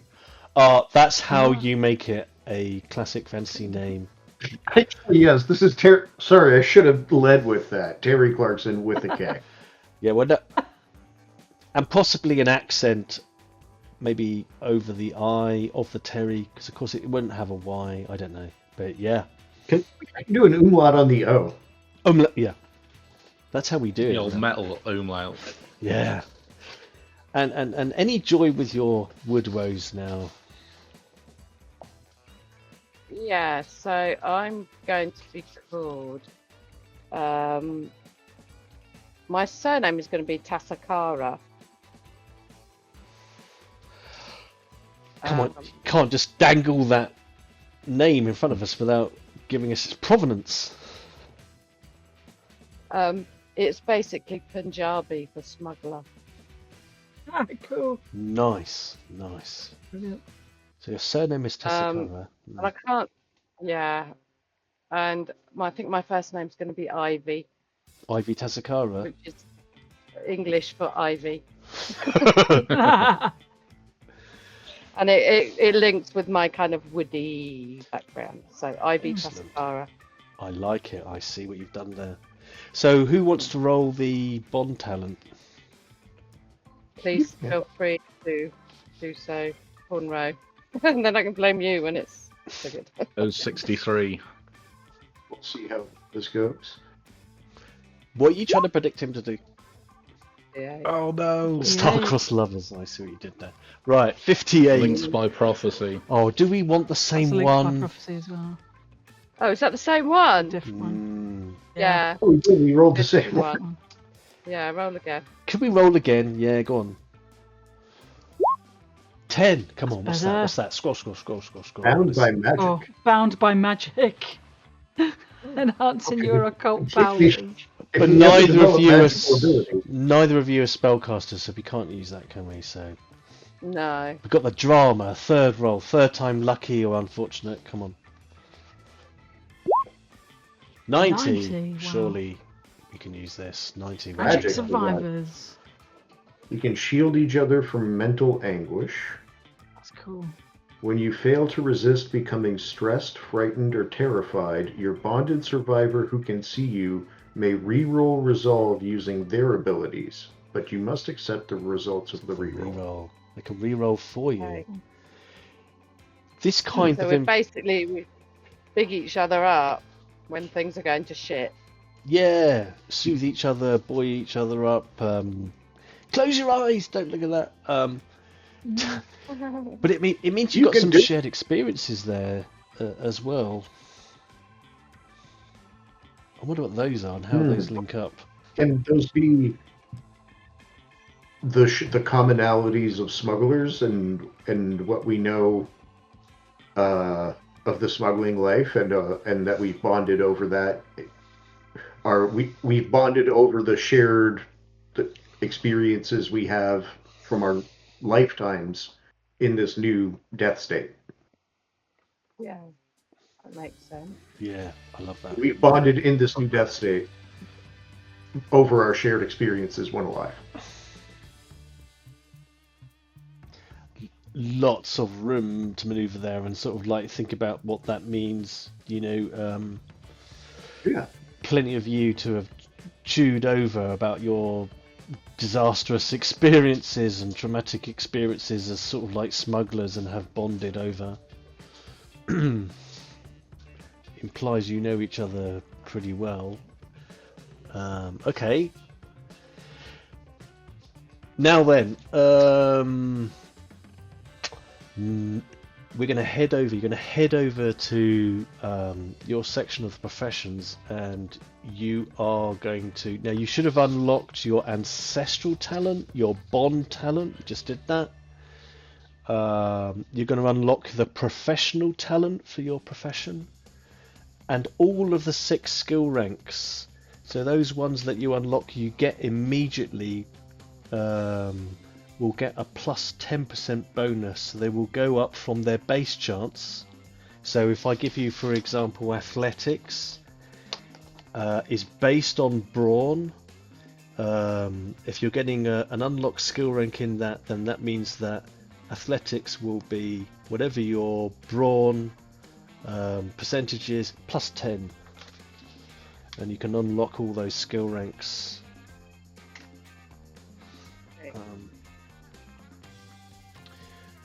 What about this secondary attribute modifier? Secondary attribute modifiers don't kick in until we actually go into play and you start buying them then. Right, okay. Yep. So for example, my first skill rank is awareness, which is based on brawn. So my brawn is 40, so I start my awareness at 50. Is that right? Your awareness is a combat skill. Oh, sorry, no. Sorry, I'm looking at the wrong thing. Awareness is combat, sorry. Yeah. So that's 43. So my awareness starts at 53. Yep, absolutely, because you got a skill rank in it. Right. Yep. It's just like being an apprentice in the previous system.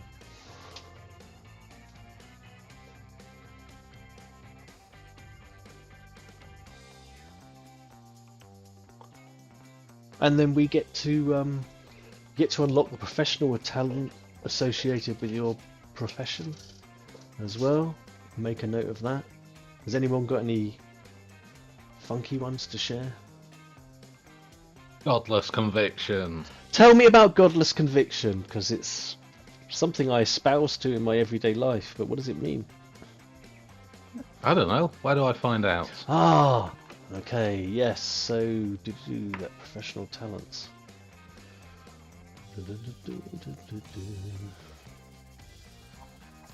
Godless conviction.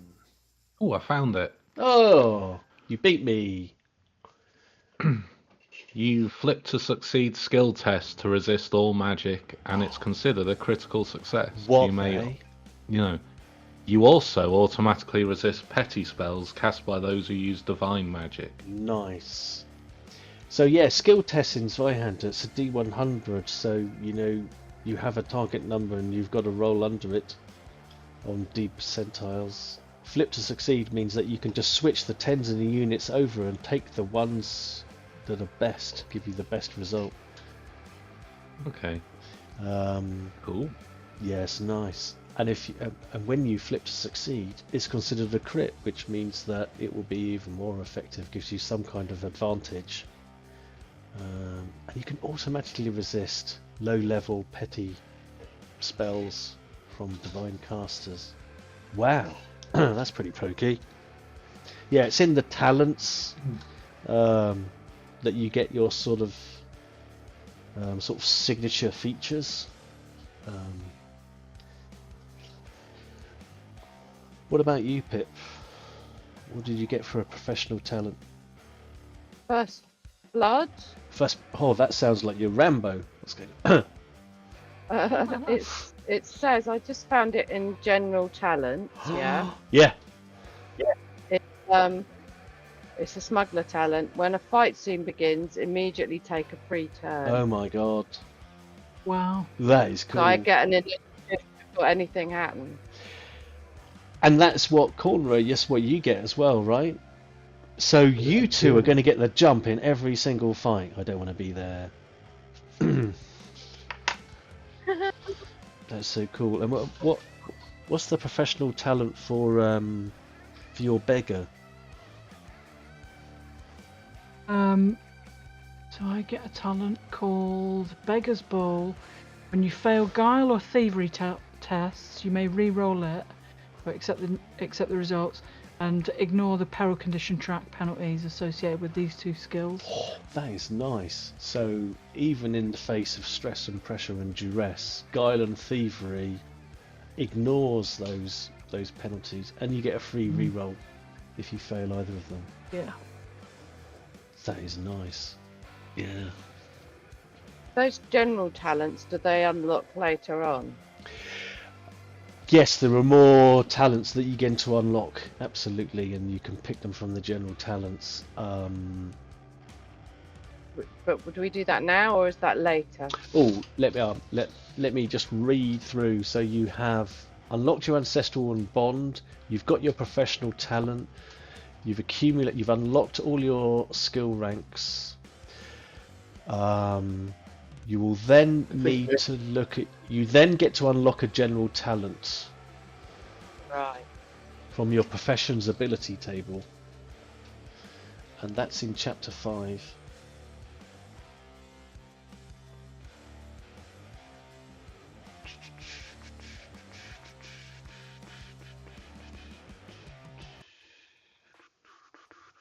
Table. Yeah, I'm looking for it. Can't find the table. I think the table means that you have to choose it from the 3 that are listed. Ah, okay. Yeah, the 3 that are There's listed in the three. professions. Yeah. Yeah. I've got too many. I've got so many tabs open here. Tabbed out.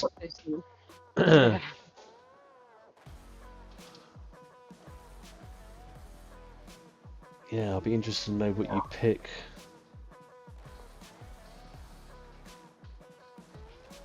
I get to pick one, yeah. Yeah. There's a lot of these.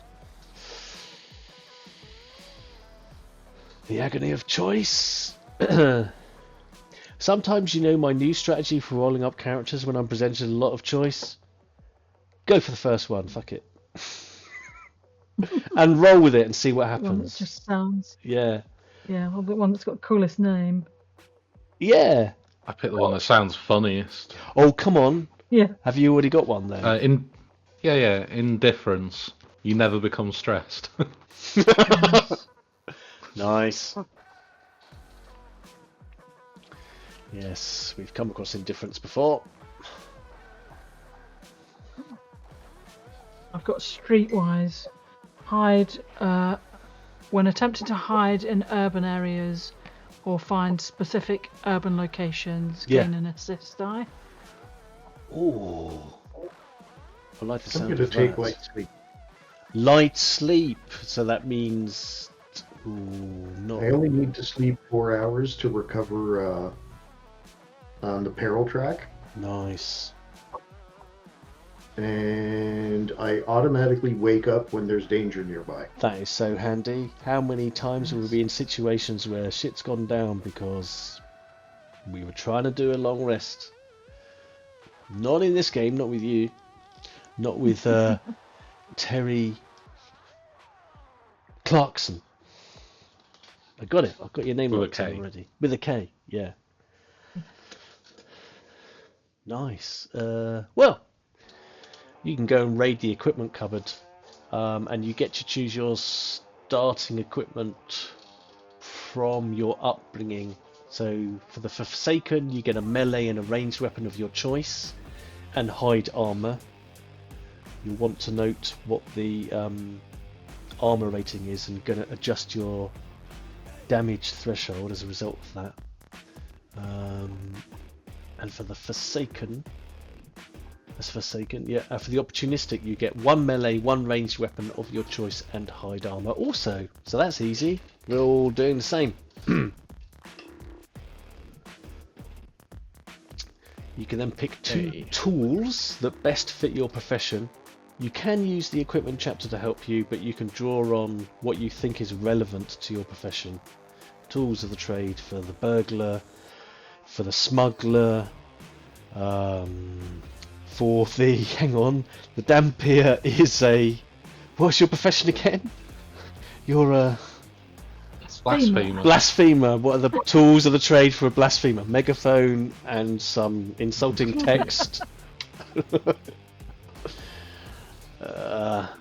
Oh, I could have the Zweihander rulebook. That's a one or two handed Yeah, weapon. smacked all with that. That's Yeah, funny. well, have you seen this Zweihander Woolwork? I mean, I would lift it out to show you, but I'm worried about my back. It's a meaty old bit of kit. Yeah, don't put your back out.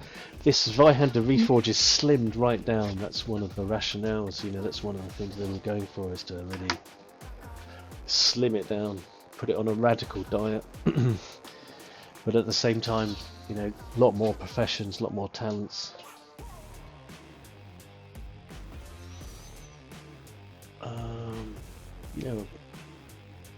Bar picking up the bits and pieces that you need, we pretty much have our team of survivors.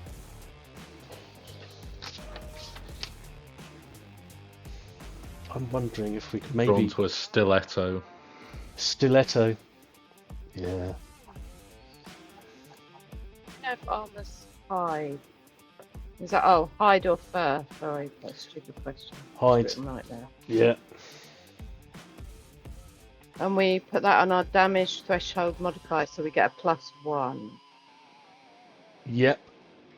And then you can calculate your other damage thresholds.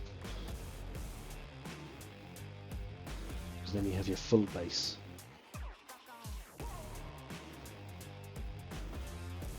And I wonder if maybe we could sort of finish off with a little potted description of each other. I want to try and get a sense of what this ragtag bunch of survivors looks like.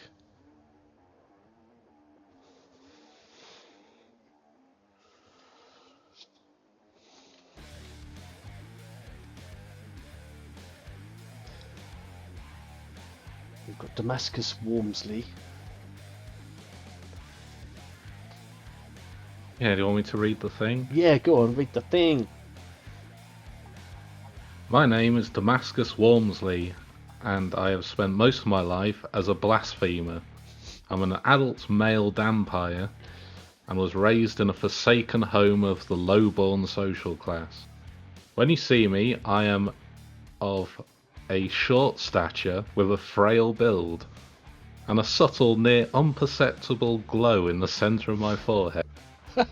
My life changed the day that a whisper from my family's crypt nearly bound my soul to its residence, yet I lived to tell the tale. Oh, I love him. Especially when we add in the, his tragic flaws, his inner strengths. Yeah, he's irresponsible but humble. I love it. I love it. Yeah. And he's bound by prophecy to Towie Towie. So it's only right we turn to Towie Towie. Towie Towie. Tell us about Towie Towie. Okay. Towie Towie, okay. I'll also read the thing, although it's quite similar to the previous thing. My name's Towie Towie. I've spent most of my life as a beggar. I'm an adult, buck, as in male, tattale, and was raised in a forsaken home of the low-born social class. When you see me, I'm of a short stature with a frail build and a noticeable limp from an old war wound or a tree falling on me. The day that my life changed, the day that I should have paid more attention, when my father taught me how to properly fell a tree, yet I live to tell the tale. And your tragic flaw and inner strengths. I am bitter and empathetic. I want to see you play that character. Hell yeah. And how's let's do the other sort of like bonded pair, so to speak. Cornrow, tell us about Monsieur Clarkson with a K. My name is Terry Clarkson, with a K and an umlaut, and I have spent most of my life as a smuggler. I'm a young male human and was raised in an opportunistic home of the commoner social class. When you see me, I am of short stature with an average build, and a colored glass eye I can change out. My life changed the day that the snare tightened around my leg and the world went dark. Yet I live to tell the tale. And his flaws and strengths. Cowardice and integrity. I'm intrigued. I want to find out more about Clarkson with a K and an umlaut and other diacritics. Oh, there's an umlaut. I missed that bit. Where is that? Over the A? Over the O. Clarkson. Clarkson. Son. Right. Ern. Ern. And you have a life bond with the Woodwoes, Ivy. Tell us about Ivy, Pip. So my name is Ivy Tasakara, and I have spent most of my life as a smuggler. I am a young female Woodwoes and was raised in an opportunistic home of the commoner social class. When you see me, I am of a tall stature with a slender build, and I have dark purple birthmarks. My life changed the day that a decrepit stagecoach made me its unwilling passenger to the underworld, yet I live to tell the tale. And I am both greedy and enthusiastic. More, give me more. Really like that. Really like that.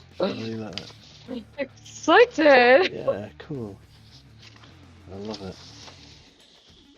Well, thank you for doing the life path on the Zweihander Reforged. I'm looking forward to. That's awesome. I'm dying now. I'm so silly. Dying now to see what these characters look like and how they play with each other and Yeah. what we could do with them. Yeah. Are we going to get to do that, or is this it for now?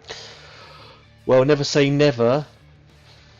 Never say never. It's not like we haven't got enough games that we're running and playing in, but I am tantalized by the idea. Yeah. Yeah, what Yeah. what were the bits, what would you say the merits of this character creation are? What are the bits you like about it the most? Where you that you say what your name is and you fill in all those gaps and it gives you like a backstory. I like that. Yeah, I like that they build in the tragic flaw and inner strength from the get-go, and that if you want, you can generate completely randomly, which is great from a GM making NPC standpoint. Yeah. It also, yeah, and just like the premise does seem really kind of interesting in that you're starting from an undead perspective, but not a traditional tropey undead perspective of, well, one of us is starting from a tropey undead perspective. But yeah, I like that. Yeah. Again, that's the dice's fault. You can't be held responsible. So. Yeah. No, it's good. It gives you everything you need to roleplay your character, plus a bit extra, so it's nice. Yeah. And I like the flaws and strengths giving you extra points, because that's what they do in Blades, and I like it there as well. Yeah. Oh, Yeah, it's good nice. that you get points for if you actually play those. Yeah. Yeah. It really gives you a reason to bring it out when you're playing, so that it's kind of like, I mean, there's the mechanics of the game, but then there's the role playing of the game, which I kind of enjoy. So it gives me an extra excuse to be really stupid and have a lot of fun with it. Yeah. I really like the bond talents, because when we did a little trial of this before, it was just we didn't do a bond talent because there's only the one rolling up one character, and now sort of like seeing how it sort of forges relationship between the survivors, but then also gives you a sort of, it gives you a reason to be tied together, gives you a reason to stick around each other, and gives you a sort of something that sort of like kicks in desperate moments. Yeah. Yeah, it's good. Yeah, I think compared to, like, because obviously we're playing the Zweihander, I guess the old rules. I think these to me feel like an improvement, because I've understood a lot more what's actually going on. Maybe part of that is doing it on a paper character sheet. Sheet, yeah. Because when you do it on the online sheet, you don't. I didn't get that idea of what was going on with the skills and how that worked, but I understand that now. But there's definitely some bits in this that I think are an improvement on the old system, particularly, like I said, getting the points for playing your flaws and strengths. Yeah, for leaning into that. Yeah, that's the replacement for alignment. I also think that what they've done there and tied it They definitely. simplified it. Yeah. On the downside, too much maths. Too crunchy for Craig. Yeah. Yeah, you know me. I like the games with no rules. Got to have a bit of. I like my games with quite high crunch. But this. I don't mind a What bit does of that- crunch. What does that mean? What does it mean? Maths. Rules. It means maths. Maths. Rules. Yeah. Lots of more simulationist. If we were to anything you would want to change, anything you'd like to see done differently, it's too late now because they've made it. But is there anything you went, oh, I don't quite like No, that? I like it. No, I mean, I think for the actual creation, I love it. I love doing the random rolls for everything. Yeah. Instead of just picking I think it's so easy to pick your comfort zone, isn't it? Pick what you like playing. That's why I like the random. You get to play stuff that you wouldn't normally play or whatever. And I think other stuff would come out in game, like how it all works and that. Like I really like the Bond talents and stuff. Like to see them mid game when we were actually playing it. Yeah, I want to see that in action too. I'd like to have a way where you could roll for human or all the other species, so that you got like a chance of being a human as well. Then I wouldn't have to make any Yeah. decisions. Yeah. Low decision, low crunch. That's the ideal. Yeah, Great game. Yeah. like 0 to 30 is human, and then all the others are shoved down the end. You know, Yeah. Could I be can see done. why they've done it that way though, because people have strong feelings about whether they want to be human or not. But Yeah, to me it kind of makes sense because, like, ordinarily, like if you're playing Han or whatever, you're 97% likely to end up to be a human, whether you want to or not. Mm.